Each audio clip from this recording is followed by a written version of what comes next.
خاي أسامة، واش نقدر نبدا الإي كوميرس بلا راس المال؟ صراحة أنا خاي ولا اختي، هذا السؤال كيسقسيو بزاف ديال الناس، واش نقدر نبدا الإي كوميرس ولا التجارة الإلكترونية بصيغة الدفع عند الاستلام COD بلا راس المال؟ غنقول لك اخاي ولا اختي، ممكن تبدا اي مشروع بلا راس المال، ولكن علاش غادي تعذب راسك بلا راس المال؟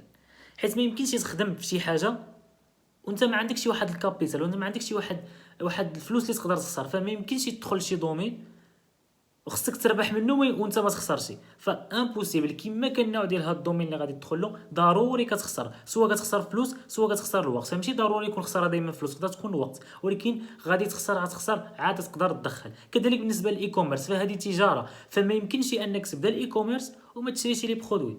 ضروري خصك تشري البرودوي وتطلق لي زات. نقدر نقول لك انت ما تشريش البرودوي، غادي تيستي البرودوي ولا غتجيب عاد تجرب برودوي تشوف واش غادي يتباع هو الاول، عاد تمشي تشري. فهذيك عاد تشوف واش غيتباع هو الاول، غادي تطلق اس، وديك الاس خصك ضروري تخسر عليه فلوس باش تشوفوا واش غيعطيك. فتقدر تبدا الاي كوميرس بلا ما تخسر حتى شي درهم، تبقى تخدم ماركت بليس، ولكن عاد تعذب وعاد تمرد. فلا داعي يا خاي ولا اختي انك تقتصد واحد ثمن اثمنه بساطين، يعني شي فلوس اللي رخيصه بزاف. يعني التليفون ديالك تقدر تجبرو غالي على المشروع اللي غادي تبداه، وعلى قبل تخدم في واحد الدومين. يعني عاد تجرب، فعلى الاقل لو كنتي غتجرب جرب بفلوس، يعني جرب بشي حاجه منطقيه. فحتى لا خسرتي غتقول انا عملت اللي عليا وما توفقتش. ولكن لا بديتي بلا راس المال غتقول انا اصلا بادي بلا راس المال. يعني خصك غير تهرب، خصك يعني تضرب وتتاكد من الربح عاد تكمل. لا اخاي ولا اختي، بدا وتوكل على الله وخسر، ما كاينش شي مشكل. فما كاينش شي حاجه تبداها نيشان بربح. ضروري في الاول كتخسر